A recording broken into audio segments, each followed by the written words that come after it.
Hola Queens, bienvenidas de nuevo a otro episodio más de Epic Queen, el podcast. Y hoy tengo a Fernanda García, directora de Sociedad Incluyente en el IMCO. En temporadas pasadas habíamos hablado ya con el IMCO porque déjenme les cuento que yo las admiro mucho porque tienen esta investigación que habla sobre mujeres en STEM, niñas STEM y pocas personas. Más bien, creo que ninguna organización en México le dedica tanto en investigación a estos temas, ¿no? Ahorita, si quieres, para ir retomando como el episodio pasado en lo que nos quedamos y luego retomamos de la nueva investigación que nos vas a contar hoy.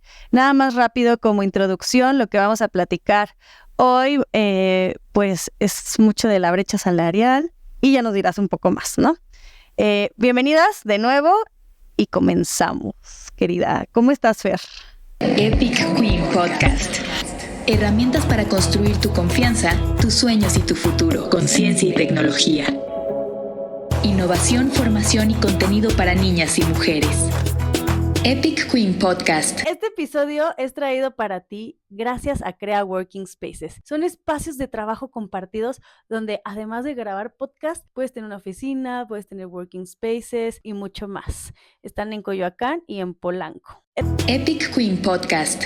Ay, Ana Karen, muchísimas gracias por la invitación. Es un gusto estar aquí y pues trabajar juntas en esto, ¿no? De visibilizar las brechas de género que existen en el mercado laboral, en STEM.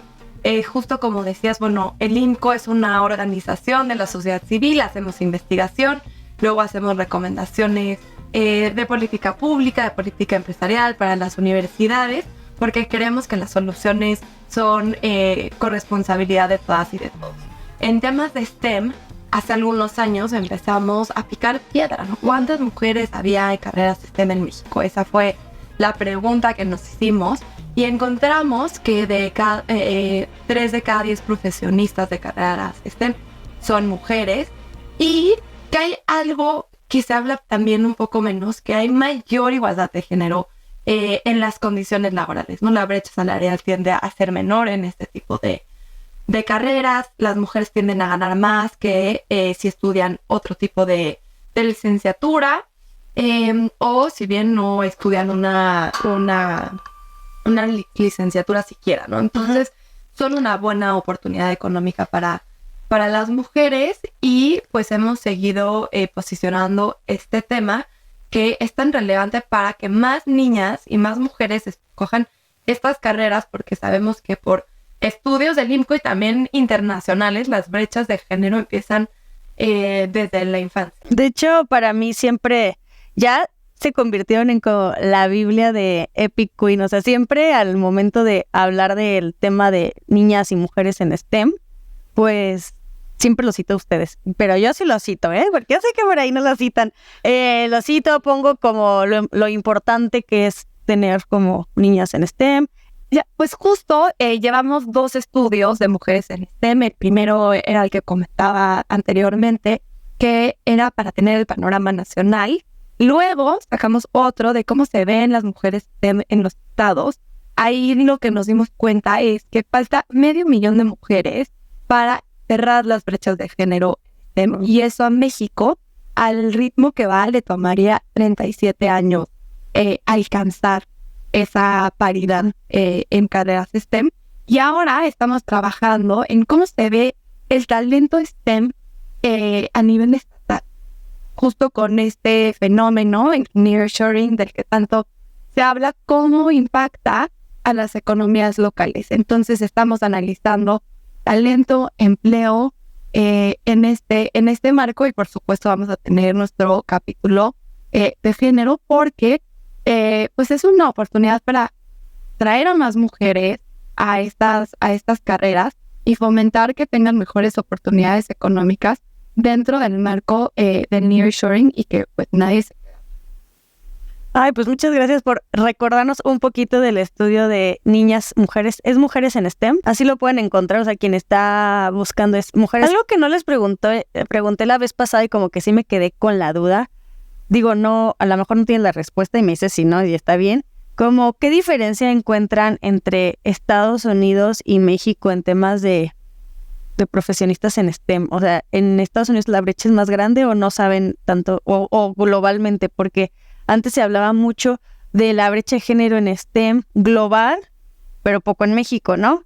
Y a comparación de otros países, ¿saben algo relacionado con estos países? No hemos hecho el comparativo porque tampoco hemos encontrado una fuente que te permita de manera como comparable, ¿no? Tener esta información. Entonces, pues nosotros hemos recopilado y analizado los datos para México principalmente, pero creo que las diferencias que sí vemos entre países es cómo desde la infancia, por ejemplo en Estados Unidos ya hay muchos programas donde acercan el tema STEM a las niñas y a los niños. Y en México todavía no lo vemos incluido en los planes de estudio, se ve muy aislado y por eso es que se va abriendo tanto la brecha. Y creo que tú, Ana Karen, lo ves mucho más, ¿no? De cerca con estas niñas y el trabajo que tú haces, que no es algo que les parezca común, ¿no? Que no es algo de todos los días, que no tienen estos modelos a seguir y que luego pues no nos sorprende que no estudien estas carreras y mucho menos participen en estas carreras en el mercado laboral. Sí, claro. Y al final creo que es algo que se replica en todo el mundo. En Latinoamérica de ser parecido. A mí algo que me sorprendió muchísimo fue que en Estados Unidos, en Silicon Valley particularmente, pues yo lo vi muy claro. O sea, allá sí es como el club de Toby gigante. Aunque pues todos los países están tratando de hacer esfuerzos alrededor del tema.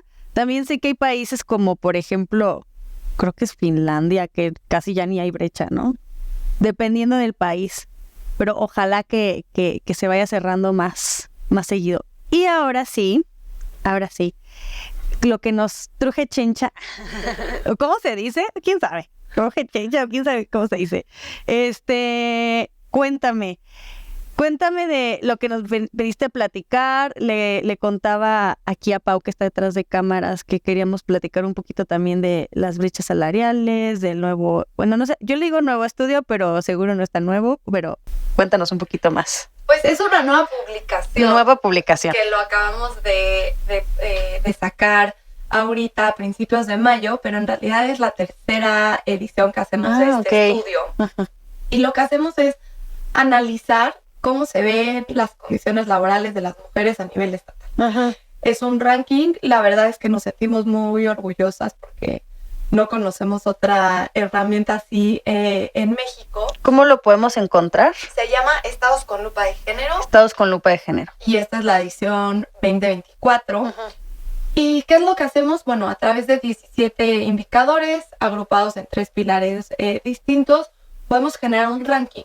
¿Para qué? Para ver qué entidad ofrece mejores o qué entidad ofrece peores condiciones laborales para las mujeres. Lo analizamos en 3 etapas.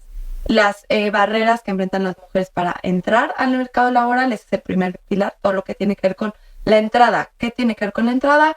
El tema de el trabajo no remunerado, hasta qué nivel educativo estudiaste.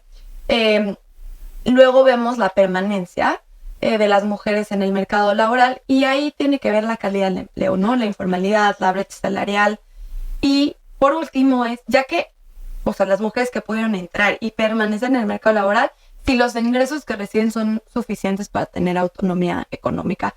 Y ese es el pilar este es uno nuevo que incluimos en esta edición y para mí es el que más me gusta porque realmente es tan personal de decir, pues las mujeres que trabajan pueden tener margen de decisión en sus vidas, entonces medimos como cuántas mujeres no tienen ingresos propios, ¿no? Que sería lo opuesto, o cuántas mujeres son dueñas de su vivienda, cuántas mujeres son emprendedoras, porque al final el emprendimiento es una alternativa para que las mujeres puedan seguir generando ingresos, ya que el mercado laboral pues, no necesariamente puede responder a las necesidades que ellas tienen.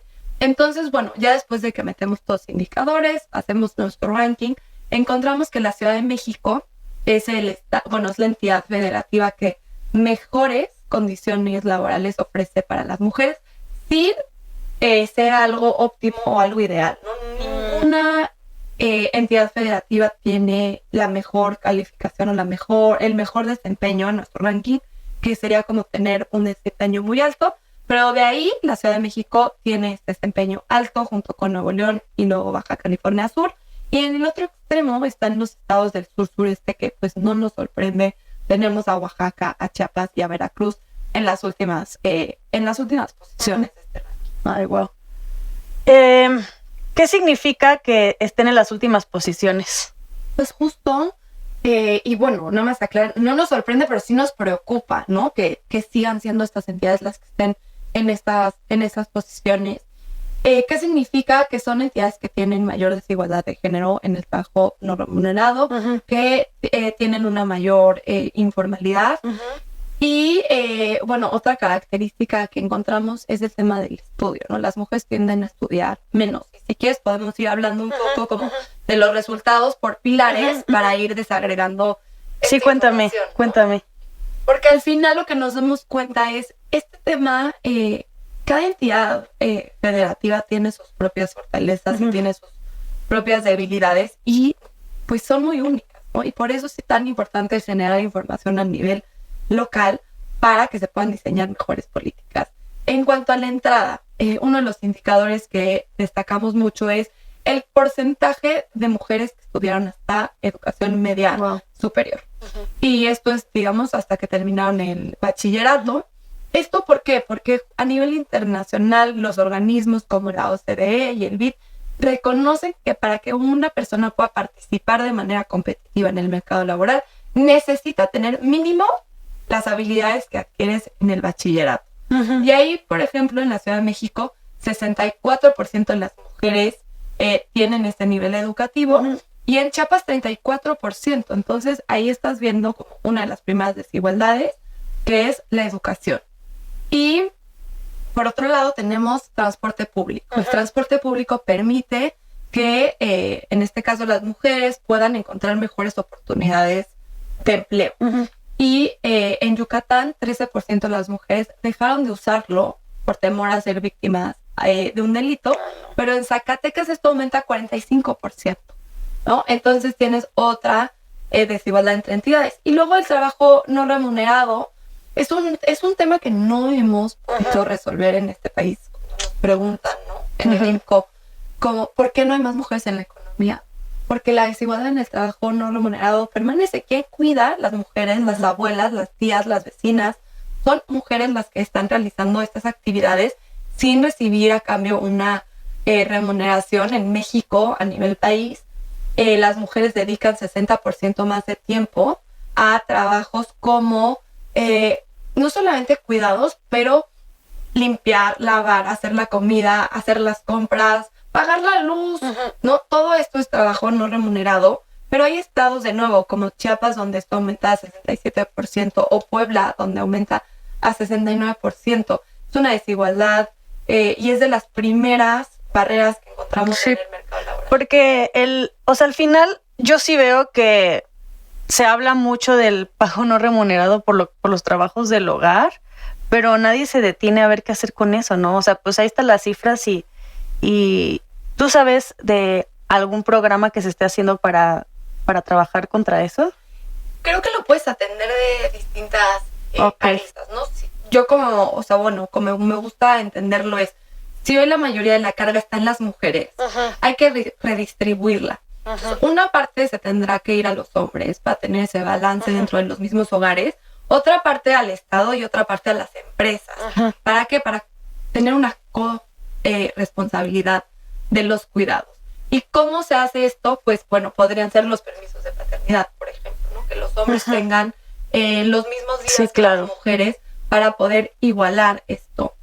Justo Claudia Goldin, que ganó recientemente el Premio Nobel de Economía, precisamente por estudiar las brechas de género en el mercado laboral, ella lo que dice es, si no resolvemos la desigualdad de género en el hogar, difícilmente la vamos a poder resolver en el mercado laboral, porque todo empieza de la asignación de tiempo. Entonces, los permisos de paternidad, los estereotipos de género, los roles de género, el INEGI hace un estudio buenísimo que tiene que ver con cuantificar el trabajo no remunerado, que México asciende a más de 7 billones de pesos al año. O sea, eso es lo que vale todo lo que hace hombres y mujeres, ¿no? Y de nuevo, las mujeres dedican más tiempo. Y ahí vemos que las mujeres son las principales cuidadoras, hacen la comida, planchan, lavan. ¿Qué hacen los hombres? Cambian los focos, hacen trabajos de plomería. Y ahí de nuevo es el rol, ¿no? Ajá. Son tareas más masculinas o que se identifican con roles masculinos versus los femeninos que hacen la Claro. ¿Te puedo parar tantito ahí? Claro. Es que quiero como comentar algo con eso. Es que le veo muchísima relación. O sea, obviamente todo está relacionado, pero aunque no esté en el estudio, le veo muchísima relación también con el tema STEM. O sea, cuando a mí me dicen por qué las niñas no están tan interesadas por carreras STEM, yo les digo, es que desde la sociedad, lo que nos dice la sociedad, lo que tradicionalmente tenemos que hacer, comienza desde niñas, ¿no? Comienza desde niñas, que en casa tenemos que tener todo el área de servicio, digámoslo así, y a los niños como todo el área más de construcción, lógica, matemática. Obviamente, si durante años nos han dicho que pues tú tienes que dedicarte como niña a la parte servicial, pues cuando llegas a estudiar una carrera que tiene que ver más con la lógica matemática, hacer cosas difíciles, cosas que tradicionalmente te dijeron que no eran para ti, pues no lo vas a elegir, ¿no? Entonces, también creo que eso que estás diciendo va de la mano con STEM, aunque yo sé que no viene en el estudio, pero creo que sí se pueden relacionar de repente. Y algo que quería porque hablaste de Zacatecas hace ratito y como que me quedé con una duda. Me dijiste que Zacatecas tenía 49%, ¿me recuerdas? O sea, 45% de las mujeres en Zacatecas Ajá. dejaron de usar el transporte público por miedo a Ay, qué ser triste. víctimas de algún delito. Entonces, eso al final te limita la capacidad que tienes de moverte y la capacidad que tienes de llegar a nuevas oportunidades económicas o de seguir estudiando, porque ¿qué implica? Vas a reducir tu movilidad y Perdón, Fer, algo que no. Y yo, oye. es que creo que hay Sí. muchos puntos, ¿no? Que Sí. están como desagregando. Algo que me acuerdo del estudio pasado, yo relacionando todo, del estudio pasado, para que veas que sí le puse atención, del estudio pasado es que decía que el estado con más cantidad de investigadoras o profesionistas STEM es Zacatecas, ¿no? ¿Te acuerdas? Bueno, sí, es Zacatecas, te lo confirmo y afirmo, porque sé que tú tienes más temas alrededor de esto. Entonces, ¿tienes idea de a qué se debe? Y entonces, ya te me estoy yendo por otra tangente. ¿Tienes idea de qué se debe? ¿Por qué Zacatecas? Entonces, si no hay seguridad, ¿por qué habría más interés en STEM? ¿O por qué? ¿O no se te ocurre algo alrededor de eso? No, ahorita no lo tengo tan presente, me estás agarrando en curva con eso. No es examen. Siendo muy Son mis sincera, dudas. Pero no, y creo que es muy válido ir conectando todos estos puntos en el sentido de que los temas de género no están aislados, ¿no? El tema, como decías, de trabajo no remunerado, con la seguridad, con por qué eliges una carrera, al final se acaba relacionando y justo son estos roles que nos inculcan en el hogar y que tenemos que romper. Suena muy básico, pero hace esta actividad de una como autoevaluación, ¿no? O una autocuestionamiento. ¿A quién le pedimos en la casa que nos ayude a recoger los platos? ¿A quién le pedimos que haga la cama? ¿O a quién le pedimos que cambie un foco? Y ese tipo de ejercicios muchas veces ni siquiera los tenemos conscientes. Y creo que el primer paso es concientizarlos, reconocerlos e ir tratando de cambiarlos para poder pues igualar ir igualando el piso y que después no nos sorprenda, ¿no? Por qué las mujeres se van a ciertas carreras, ¿no? O hay algo que a mí me llama muchísimo la atención, que es, en México, hombres y mujeres, o sea, los egresados, personas que ya se graduaron de una carrera, una licenciatura o una carrera técnica, que también las carreras técnicas son otro punto muy importante en esta conversación, pero bueno, se gradúan de 10 carreras principalmente, ¿no? Como Derecho, Administración, Contabilidad, ya dije Administración de Empresas, pero son carreras que no han cambiado. O sea, la mitad de las personas que están en este país salen de 10 carreras y la oferta educativa es tan amplia, pues como los mismos intereses. Como estudiar biología, estudiar, sí, no y cada sé, vez hay nuevas otras carreras, ¿no? Ajá. Y seguimos escogiendo las mismas. Pero ¿qué pasa? Que cuando ves por hombres y por mujeres qué carreras eligen, los hombres están cambiando su decisión y están yéndose a ingeniería mecatrónica, ingeniería en software. Las mujeres, la carrera más popular por estado en este país, o sea, Administración de empresas. enfermería. Es Enfermería. Y eso, no estoy diciendo que estudiar enfermería sea algo bueno o sea malo. Ni medicina. Sí, no, ni siquiera es medicina, enfermería. ¿Qué pasa? Que la enfermería es una de las carreras menos valoradas por el mercado laboral. Es de las que peor paga, es de las que peores condiciones laborales tiene unas jornadas largas. Y entonces las mujeres están concentradas en estas carreras. Y los hombres sí están como empezando a cambiar su decisión. Entonces creo que eso es muy importante porque, de nuevo, qué juegan las niñas cuando son chiquitas, ¿no? O qué roles tienen en sus casas. Y pues todo esto, aunque suene muy simplificado, es el inicio de las brechas de género en lo que va a ser el mercado laboral después. Qué interesante, ¿eh?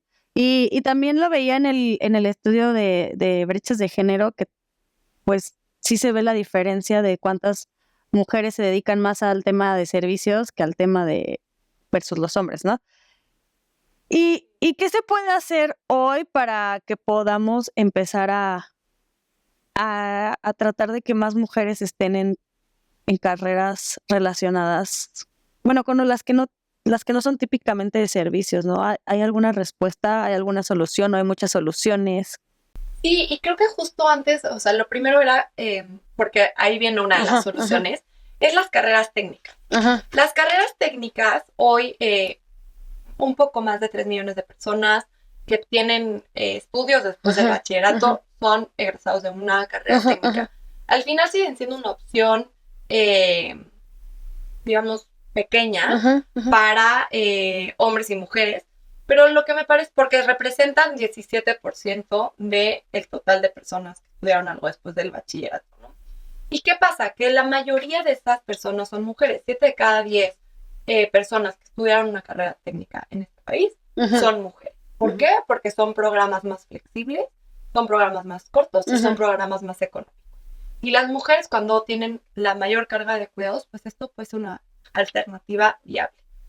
¿Qué pasa? Que todavía creo que hay mucho estigma o mucha carga social en torno a las carreras técnicas, si son, no sé, creo que se penalizan en el mercado laboral de no es una buena alternativa, pero en realidad es que sí lo es y por eso hacemos estos estudios, porque las mujeres que estudian una carrera técnica ganan 21% más que una mujer que se quedó hasta el bachillerato.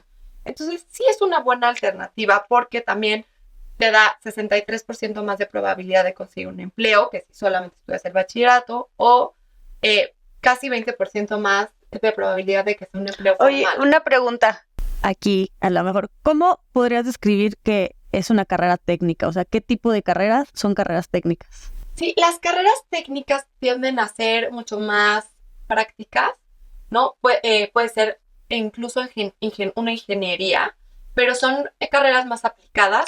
Y son programas, la universidad tradicional son programas de 4 o 5 años. Una carrera técnica la puedes hacer en 2 años, por ejemplo, ¿no? Entonces, te especializas en algún tipo de profesión o de habilidad y tienes un reconocimiento que te sirve para poder conseguir un empleo, ¿no? Tienes una certificación que avala que sabes hacer eso. Y este país cada vez como que migra o está avanzando hacia mayor especialización de técnicos, ¿no? Claro. Y eso es lo que necesitamos también. Justo cuando hablamos del nearshoring y de la inversión, de localizar esta inversión, pues justo que buscan estas plantas, ¿no? Cuando van a poner Tesla en Nuevo León. Claro. Pues necesitan técnicos en programación, técnicos en ensamblar las partes. Y eso es lo que estas carreras, ¿no? Te permiten especializarte en ese tipo de carreras. Y justamente las carreras técnicas, pues tienen mayor paridad o mayor igualdad de género. Por ejemplo, si vemos una licenciatura, ¿no? Que estudias ingeniería en una universidad, solamente vas a encontrar 22% mujeres estudiando esa ingeniería. Sí, claro. Pero si lo vemos en una carrera técnica, hay 50% mujeres estudiando una ingeniería en un programa técnico. Entonces vemos que sí son una alternativa y sí son una solución para que las mujeres puedan continuar sus estudios. Entonces, regresando a la pregunta de qué se puede hacer, Ajá. promover que más mujeres estudien una carrera técnica es una alternativa. Que el mercado reconozca este tipo de certificaciones, ¿no? También es, por ahí va la solución. Y la otra tiene que ver con informar y estos programas de orientación vocacional basados en evidencia, ¿no? Que tú le puedas decir a una niña, a una joven, ¿sabías que si estás en estas carreras, si estudias una carrera STEM vas a tener estas oportunidades laborales o vas a tener estas oportunidades económicas? Justo Movimiento STEM hizo un programa piloto en México donde daba esta información y medía, ¿no? Oye, ¿tú qué vas a estudiar? Y luego te doy la información y luego vuelvo a medir qué vas a estudiar o qué estudiaste. Y tanto mujeres como hombres tienden a cambiar su decisión cuando tienen esta información. Porque normalmente cuando escoges una carrera, y esto no lo decimos en el IMCO porque no somos orientadores vocacionales, pero hay otras personas que sí lo son y han hecho muchos estudios, como Marcela de Orientación es Vocación, donde ella dice, ¿no? La gente tiende a hacer como 3 errores al elegir una carrera. Que uno es, tu información se limita a tu grupo cercano, ¿no? Claro. Lo que te dicen tus papás, lo que te dicen en la escuela, lo que van a estudiar tus amigos. No buscas información en el mercado. Sí, cierto. ¿No? Ahorita te interrumpo en eso, es que quiero decir algo muchísimo. Yo trabajo con niñas, ya sabes, ¿no? Siempre que voy a algún lugar que tradicionalmente están en un contexto un poco, pues, de nivel más bajo socioeconómicamente, les preguntas a las niñas, ¿tú qué quieres ser de grande? Y la mayoría nos contestan que maestras, porque es lo que ven en su contexto. Unas dicen como, yo quiero ser actriz de telenovela, muy común, pero lo de maestra y veterinario es lo que más común les veo, o sea, oigo decir a las niñas, porque a lo mejor no se les ocurre, ¿no? Y sí, nosotros cuando llegamos con las fiestas que hacemos de tecnología para niñas y les mostramos diferentes carreras, o más bien profesiones, entonces ya como que ya empiezan a decir, ay, sí quiero hacer esto, quiero hacer aquello, pero a lo mejor ni siquiera tienes que mostrárselo con actividades, simplemente es decírselos. Sí, de que, oye, tú puedes ser esto, y hay algo que a mí me encanta, que es la famosa brecha de los sueños. Ajá, me encanta. Esta brecha en el sentido de, si tú no ves lo que puede ser, no se te ocurre, no se te imagina, ¿no? Y entonces, al final poder decirle a una niña, oye, tú puedes ser doctora, o puedes ser ingeniera, o puedes ser científica, o puedes ser programadora, les puede cambiar la vida, ¿no? Claro. Les puede cambiar su toma de decisión. Y si además le metemos información de, oye, te va a ir mejor y vas a ganar más y hay menos desigualdad, pues por lo menos no te estoy diciendo que todas las niñas vayan a decidir estudiar una carrera STEM, porque tampoco tiene por qué ser, ¿no? Cada quien tendrá su vocación y va a estudiar lo que quiera. Pero sí, para algunas niñas puede ser como factor determinante en estudiar esa carrera o no, porque no lo habían visto cerca, ni siquiera se lo habían imaginado que podía hacer. Solo es abrirle los ojos a las múltiples posibilidades que existen en el mundo de todas las profesiones, y entre ellas están las STEM. Tengo una duda, que no te quería interrumpir. Ay, a ver si no te pongo... Mis dudas son raras, en jaque. Espero que no.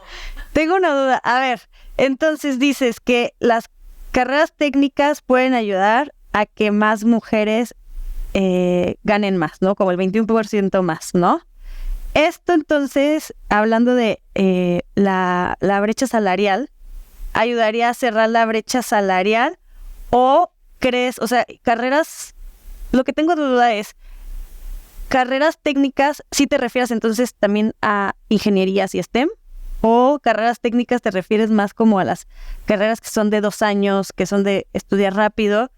Y algo que me surge de duda es, si las carreras técnicas son más chiquitas, más informales, ¿no crees que eso dejaría, o sea, a ver, déjame formulo bien mi pregunta, ¿no crees que eso seguiría influyendo a la brecha salarial? Porque al final te dirían como, ay, pero no estudiaste una ingeniería, ay, pero no estudiaste una licenciatura, nada más eres una técnica en tal, eres una técnica en tal cosa. O sea, no sé si, es pregunta genuina, no sé si las carreras técnicas de alguna forma serán la solución.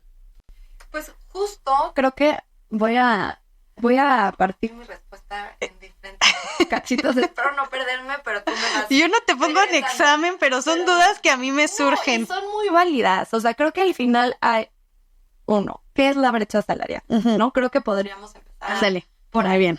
La brecha salarial, bueno, más bien, voy a empezar con qué es la igualdad salarial.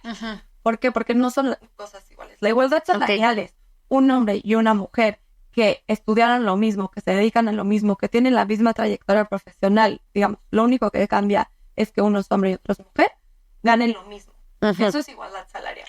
Eso es prácticamente imposible de medir desde un nivel como agregado, desde el IMCO a nivel nacional. ¿Por qué? Porque no tenemos la información de, digamos, de las empresas donde podamos conocer como ese nivel de puesto, y además es prácticamente imposible que dos personas con exactamente las mismas características estén en el mismo lugar, todos tienen diferentes contextos, diferentes vidas, cómo negociaste, que también es un tema, Eso es un ahorita tema. ahorita lo dejamos de lado, pero cómo negociaste, que ya sabemos que negociamos menos nosotros las mujeres. Cuando hablamos de eso es importante porque luego escuchamos desigualdad salarial, ¿no? De que, estás discriminando, es desigualdad salarial.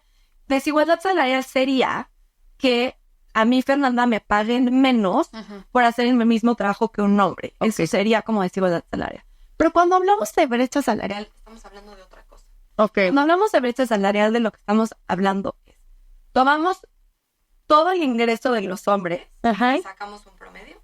Y tomamos todo el ingreso de las mujeres y sacamos un promedio.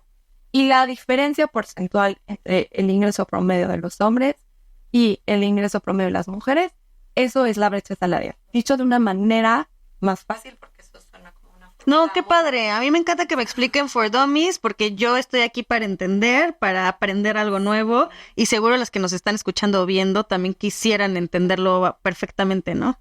Sí, y justo la brecha salarial lo que significa es qué tanto más ganan los hombres en promedio en comparación con las mujeres. Entonces, por ejemplo, la brecha salarial en México ahorita está en 14%. ¿Esto qué significa? Que en promedio, cuando un hombre gana 100 pesos, una mujer va a ganar 86. Y eso justamente también lo medimos en el estudio que hablamos anteriormente.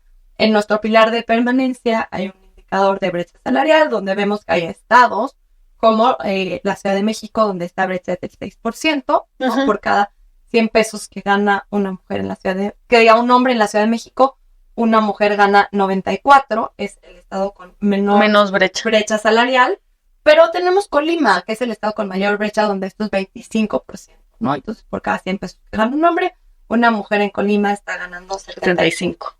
Entonces, bueno, eso es la brecha salarial. ¿Qué pasa con las carreras técnicas? Con las carreras técnicas, sí, de nuevo, puedes estudiar una ingeniería en carrera técnica o en licenciatura. Digamos que el programa va a ser distinto y el alcance de la carrera va a ser distinto, pero puedes ir a una universidad tradicional y estudiarla 4 años, o puedes ir a una institución de educación superior donde la vas a estudiar durante 2 años.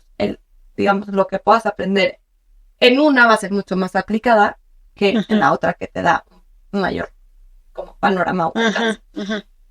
¿Qué pasa? Que también justo creo que tenemos muchos sesgos con las carreras técnicas, ¿no? Defienden, justo, no es por ponerte aquí en el spot, pero son más informales, son menos valoradas, y hay como una percepción como de la sociedad y del mercado laboral que no son buenas necesariamente.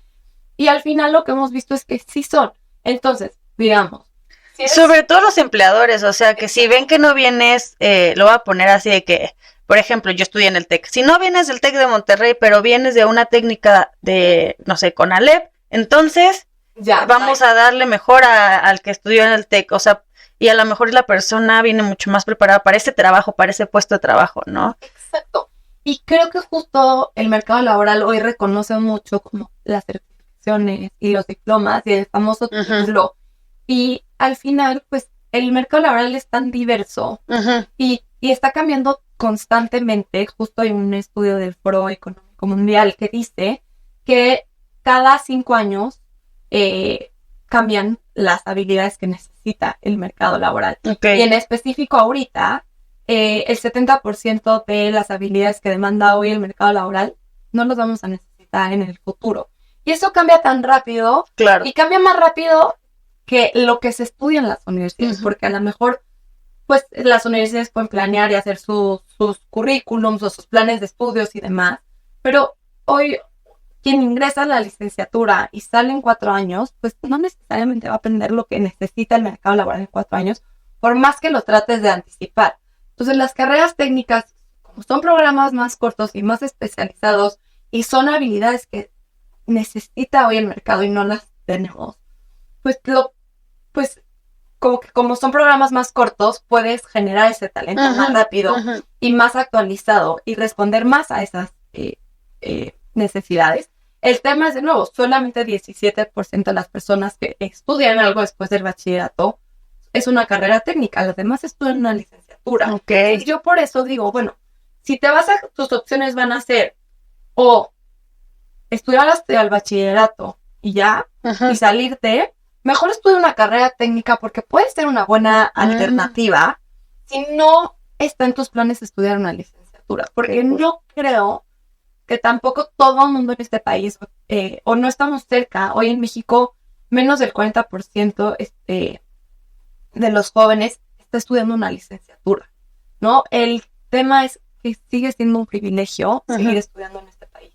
Entonces, si no todo el mundo va a estudiar una licenciatura porque implica inversión de tiempo, dinero y esfuerzo, tienes otro tipo de educación continua que te permite especializarte en una habilidad, en 2 o en 3, para poder participar en el mercado laboral de una manera competitiva. Y que además el mercado laboral, ¿no?, va a ir reconociendo estas certificaciones porque, pues al final, sigue siendo como la mejor manera de buscar talento, ¿no? De alguien que yo sé que hoy estamos en un mundo donde la gente aprende mucho por su cuenta, ¿no? Pero si yo llego a un trabajo y digo, yo aprendí a programar, a inteligencia artificial, todo por mi cuenta, o tengo este papel que dice que lo sé hacer, como empleador reduce tu riesgo si tiene el papel o no lo tiene. Entonces creo que todavía estamos en ese punto, a lo mejor en un futuro cambia, pero estamos también en esta parte de las microcredenciales, ¿no? Que tomes un curso y tengas, siempre está la certificación o el diploma de por medio que avale, que un tercero avale que tú sabes hacer eso, ¿no? Y creo que las carreras técnicas en ese sentido pueden ser una buena alternativa. Y el punto es sumar a más mujeres para que continúen sus estudios. Esa es una solución. Pero hablando de soluciones, otra puede ser, cuando les preguntas a las mujeres por qué dejaron de estudiar, una de las razones principales es el embarazo o el matrimonio. Y los hombres, a diferencia, tienden a salirse por participar en el mercado laboral. Claro. Y hay otras razones en común, como la falta de interés o la falta de recursos económicos que comparten hombres y mujeres. Pero entre las 3 razones por las que dejan de estudiar, para las mujeres es muy notorio el embarazo y el matrimonio. O sea, un hombre deja de estudiar por cualquier cosa que no sea matrimonio y embarazo, y las mujeres dejan de estudiar. ¿Dijiste de trabajar o de estudiar? No, de estudiar. Dejan de estudiar por embarazo y matrimonio. Exacto. Okay. Entonces, ¿cómo haces para que las instituciones de educación, las escuelas, las universidades, cualquier tipo de institución atraiga este talento, ¿no? Y en otros países lo que pasa es que hay centros de cuidados en las universidades, ¿no? Para que las mujeres que tienen hijos puedan tener este servicio y seguir estudiando. Dejan a su hijo, van a las clases, lo recogen y ¿Y si pasa eso con el estudio, también pasa eso con el trabajo? Y en el mercado laboral justo es una de las principales barreras para permanecer. O sea, ya lo vimos que la desigualdad en el trabajo no remunerado es una de las barreras para entrar. Y luego para permanecer es la falta de servicios de cuidados, ¿no? Otro de los indicadores que medimos es cuántos niños y niñas entre 0 y 5 años van o reciben cuidado infantil. Y ninguna entidad alcanza más de la mitad de su población infantil. Wow. Entonces, los niños y las niñas, ¿quién las están cuidando? Las familias, las mujeres, las abuelas. En México tenemos una red familiar de cuidados y justo es esta barrera para estudiar o ¿cómo se llama? O participar en el mercado laboral. Claro. De hecho, Querétaro es la única entidad que por lo menos yo conozco que tiene una universidad con este enfoque de mujeres y tienen servicios de cuidados. No estoy diciendo que todas las universidades el día de mañana pongan una ludoteca o pongan una guardería, pero hay que pensar en los programas para que sean más flexibles o subsidios para que las mujeres puedan llevar a sus hijos a una guardería. ¿Por qué? Porque no me quiero desviar mucho, pero tú como mujer para tener acceso a una guardería pública en este país tienes que ser una trabajadora formal. Y la mayoría de las mujeres están en la informalidad. Claro. Entonces, ¿cómo le haces si eres una mujer que está estudiando y ni siquiera estás en la informalidad o la formalidad, ni siquiera estás en Trabajando. el empleo, ¿no? Entonces, eres una mujer que está estudiando, que tiene un hijo, ¿a quién se lo deja? ¿No? Entonces, creo que falta mucho como cuestionar este tipo de políticas con esta perspectiva de género para decir, bueno, si las mujeres no están terminando sus estudios, ¿por qué será? O si están escogiendo estas carreras, ¿por qué será? ¿No? Entonces, ese es el tipo de cuestionamientos que estos datos nos empiezan a arrojar. Qué interesante información. Oye, qué padre que me di cuenta o que me hiciste darme cuenta que el pensar de eso de las carreras técnicas es un sesgo, porque así lo podemos comunicar con otras personas que lo es. Oye, y me encanta, Fer, que también podemos demostrar en este caso que si quieren ser profesionistas STEM, también es una ayuda para cerrar no cerrar, pero para tener mayor... Sí, para reducir la desigualdad de género. Reducir desigualdad de género y para tener incluso si quieren ganar más dinerito, chicas. Si quieren ganar más dinerito, chicas, ahí está la respuesta. Totalmente. ¿Cuáles serían como las opciones para el futuro? A mí siempre me gusta hablar como del futuro del trabajo, del futuro de las profesiones y qué sería como la solución, entre comillas, o a lo mejor algunas recomendaciones para un futuro más incluyente o un futuro en el que ya viene la inteligencia artificial y necesitamos más profesionistas. No, totalmente. Creo que en el tema de inteligencia artificial algo que a mí me gusta hablar mucho y es el ejemplo perfecto de si no tienes mujeres, la misma inteligencia artificial va a seguir recreando sesgos, ¿no? De género, ¿no? Y creo que el caso que a lo mejor ya suena viejo para lo rápido que está avanzando la inteligencia artificial, pero es como, por ejemplo, cuando buscas un traductor, ¿no? De inglés a español y la traducción en español te dice como maestro o doctor y no te da la opción de mujeres y ya poco a poco se va cambiando y te puede dar las alternativas de que tengas también el género femenino en las traducciones. Pero es un ejemplo tan sencillo. O, por ejemplo, como el tema de el buscar el empleo, ¿no? Cuando automatizas la búsqueda de empleo y que la inteligencia artificial te lea los currículums, porque piensas, ¿no? Vamos a reclutar a ciegas para no tener estos sesgos y se lo delegas. Que lo haga una máquina. Y justamente esa máquina aprende como los mismos sesgos que tenemos las personas, ¿no? Que un hombre con ciertas características, con cierta trayectoria, es un mejor perfil y entonces va replicando el mismo sesgo. Y entonces, ¿qué pasa? Que si no tienes a mujeres también diseñando esta inteligencia artificial, pues vamos a seguir replicando estos sesgos que se traducen pues de la realidad a la tecnología. Y que me parece, también tengo que decirlo, lo más normal. O sea, las personas tenemos sesgos y tenemos afinidades. El tema es cómo evaluamos esta generación de tecnología con otras perspectivas para tratar de reducir los sesgos. Entonces, creo que la inteligencia artificial va a jugar un rol importante en qué se puede estudiar, cómo se va a estudiar, cómo se va a reclutar, cómo se va a transformar el empleo.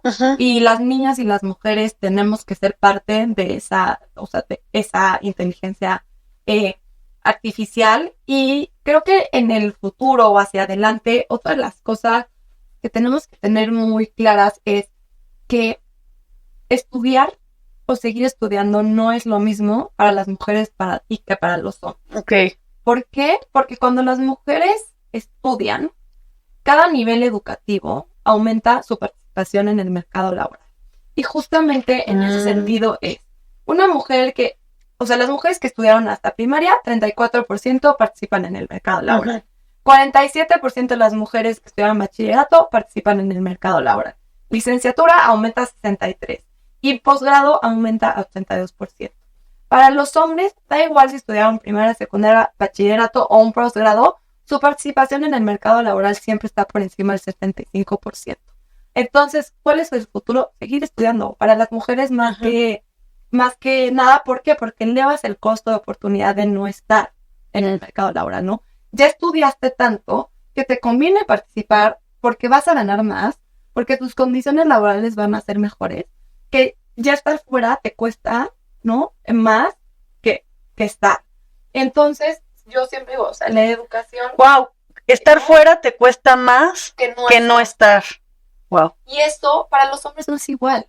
O sea, los hombres, no importa su nivel educativo, van a participar en el mercado laboral sí o sí. Y las mujeres no. Entonces, creo que en ese sentido es... yo sé que muchas veces se habla de hoy hay más mujeres en la universidad que hombres y demás, pero necesitamos todavía que más mujeres lleguen a estos niveles educativos más altos para que participen más en el mercado laboral. Y creo que hoy el reto fundamental está en la transición de la educación al mercado laboral. Ahí perdemos gran parte del talento y para eso pues, también necesitamos cambiar estructuras de que el mercado laboral sea flexible, que puedas trabajar desde casa, que tengas horarios, no que puedas compaginar con tu vida personal y profesional. ¿Por qué? Porque las mujeres seguimos siendo las principales cuidadoras y en la medida que eso vaya cambiando, necesitas poder atraer ese talento y para atraer ese talento necesitas este tipo de políticas que permitan que las mujeres puedan participar y que poco a poco los hombres, pues tiene que ser a la inversa, ¿no? Que los hombres tengan un rol más activo en los cuidados y para eso pues también se necesitan políticas, ¿no? Y también cambios culturales que no sea como, ay, el hombre que tomó el permiso de paternidad, qué flojo es, ¿no? Que se sigue juzgando mucho o que no se promuevan las empresas que se toman el permiso de paternidad porque hoy en México no es obligatorio, es un permiso. Entonces tienes 5 días y si los quieres tomar bien y si no también. Entonces creo que ahí son como estos cambios que necesitamos. Creo que debería ser obligatorio. Pero así para todas las empresas, así como lo de así como las mujeres cuando nos embarazamos, pues así los hombres también, ¿no? El permiso de paternidad. Totalmente. Algo que no quiero dejar porque lo tocamos para poder ir cerrando también. ¿Qué recomendaciones les darías a las mujeres que ya están en el mercado laboral, pero también están ganando algún salario hoy que les ayudaría para mejorar su salario? Justo ahí creo que me gustaría abordarlo desde el tema de las emprendedoras, que no hemos hablado todavía mucho de este tema. ¿Por qué? Porque siento que son el ejemplo perfecto de lo que acabas de mencionar.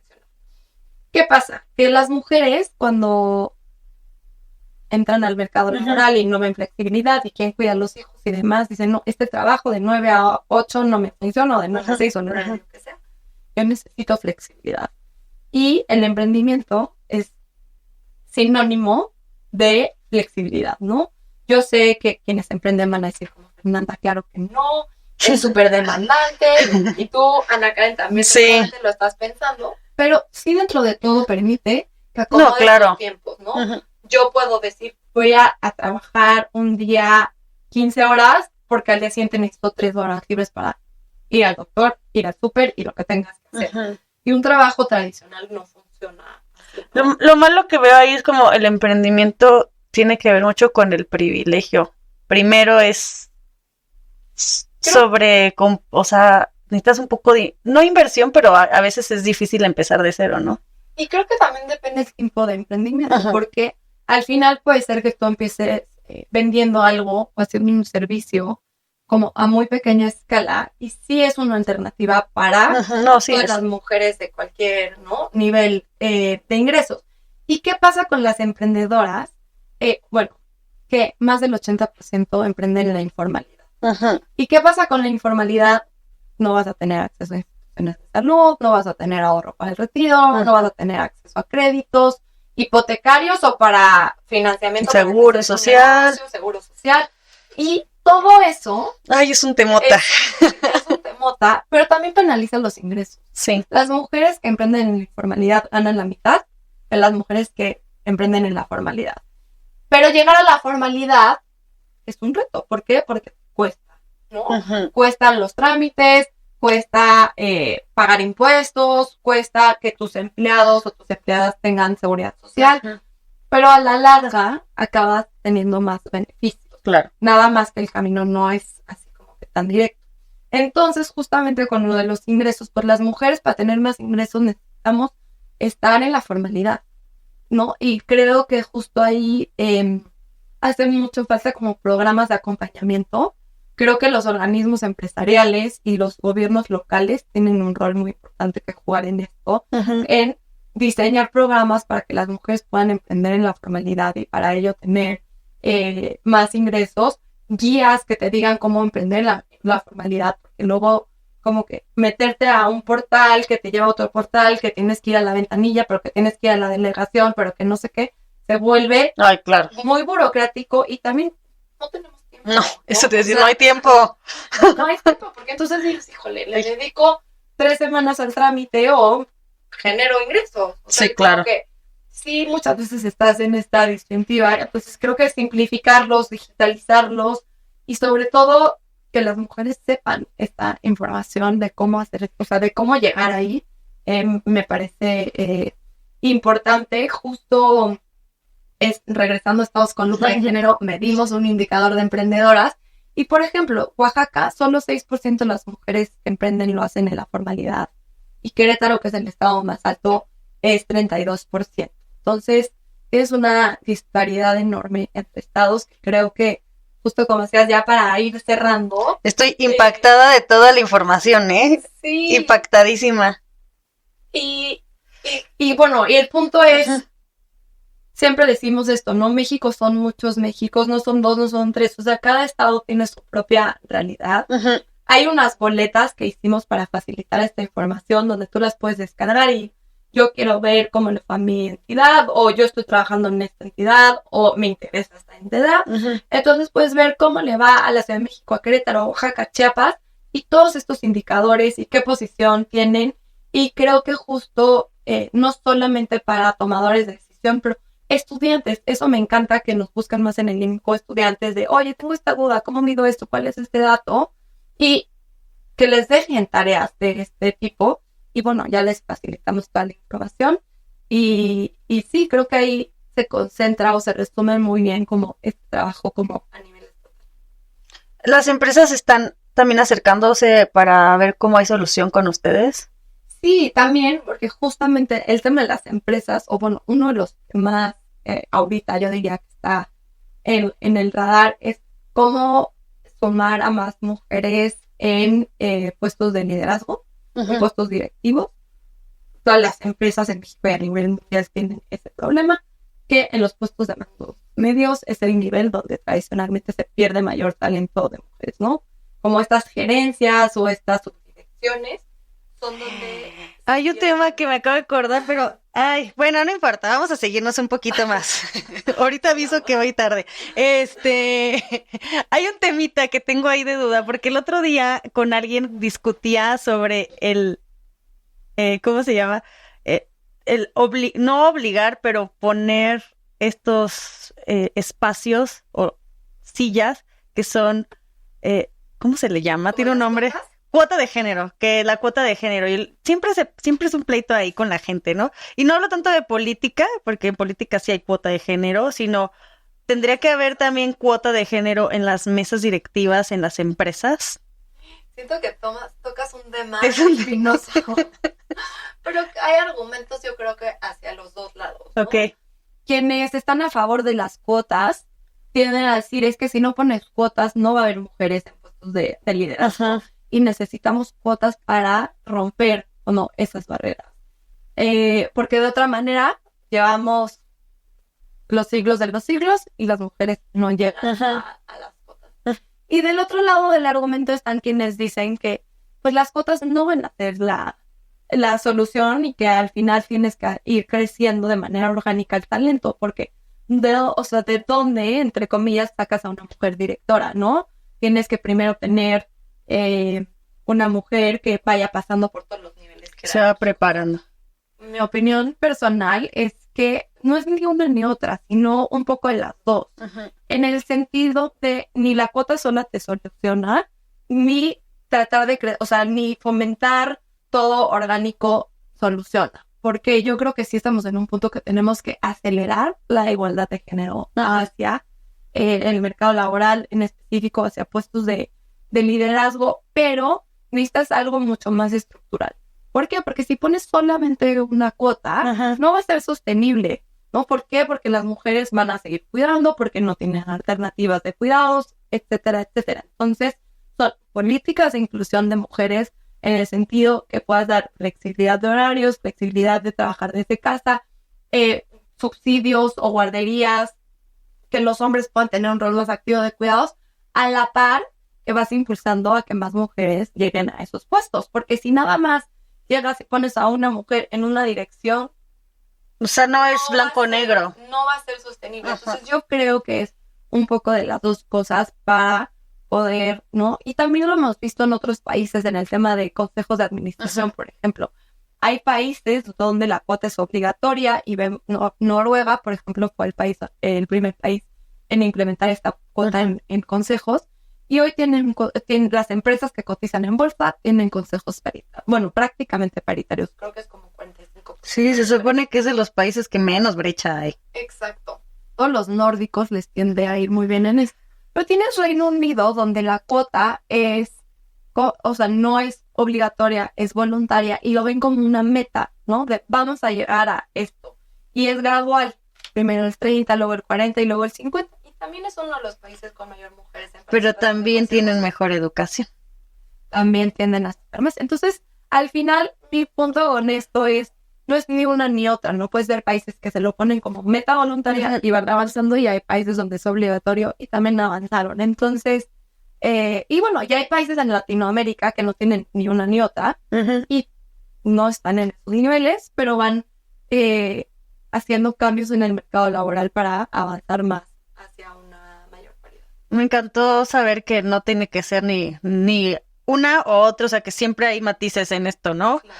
Porque a veces como, sí tenemos que poner cuota de género, no tenemos que poner, y la gente luego se alerta, o pues es más bien como saber un poco más cuáles son los matices alrededor dependiendo de la empresa también, y dependiendo del espacio en el que estás. Totalmente, y justo ahí como que luego hablamos mucho menos de las micro, pequeñas y medianas empresas, ¿no? Que ahí pues son estructuras más chiquitas y que a lo mejor cuando pensamos en cuotas nada más pensamos como que en las grandes, ¿no? Porque las chiquitas a lo mejor su tema va a ser otro antes de implementar una cuota o de tener un consejo. O sea, a lo mejor en las chicas con que des flexibilidad de horario ya estás, ¿no? Y ya es una gran alternativa.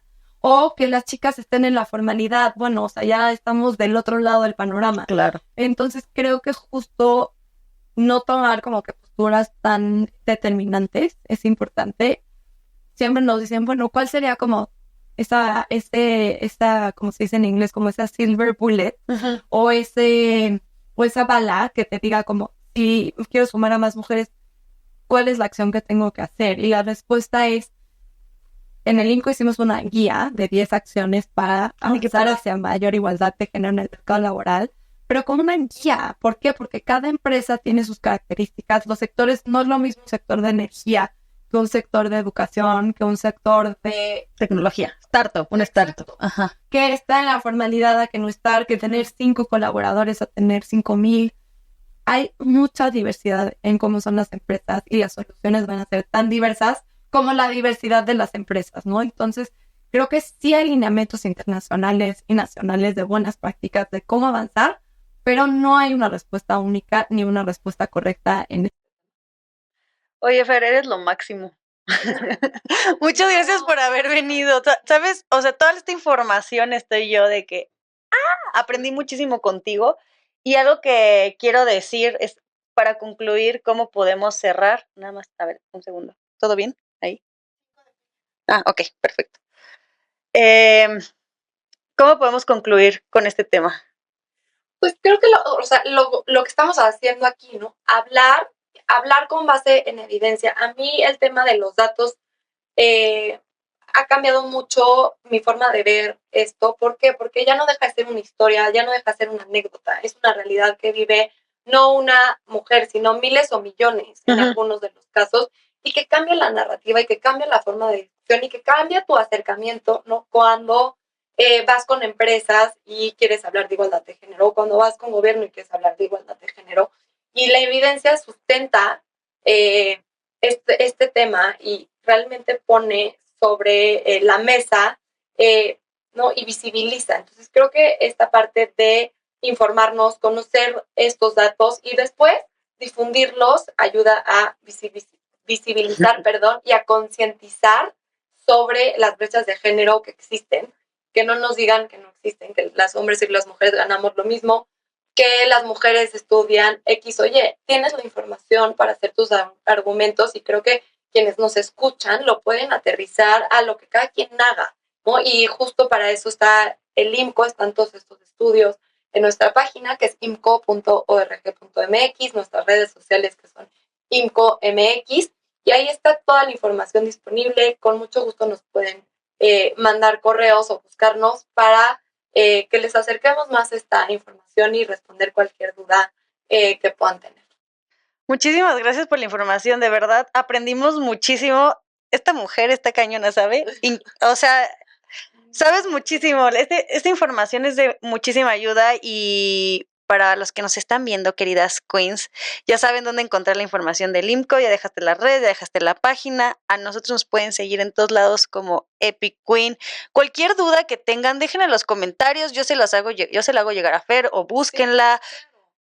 Siempre de verdad, ver lo que están haciendo ustedes para mí es muy importante, porque el impacto que hacen con información es súper relevante para el país. Creo que si no hicieran esto ustedes, de verdad, ¿quién?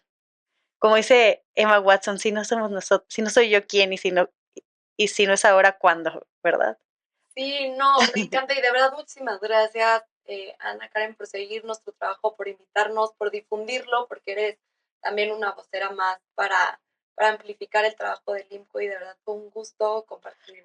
No, pues literal, ahora sí que el espectáculo fue tuyo, ¿eh? Yo me quedé pasmada toda la plática, y muchísimas gracias por estar aquí. Al contrario, gracias a ti. Y pues muchas gracias por escucharnos y vernos, Queens. Adiós. Este episodio es traído para ti gracias a Crea Working Spaces. Son espacios de trabajo compartidos, están en Coyoacán y en Polanco. Epic Queen Podcast. Herramientas para construir tu confianza, tus sueños y tu futuro.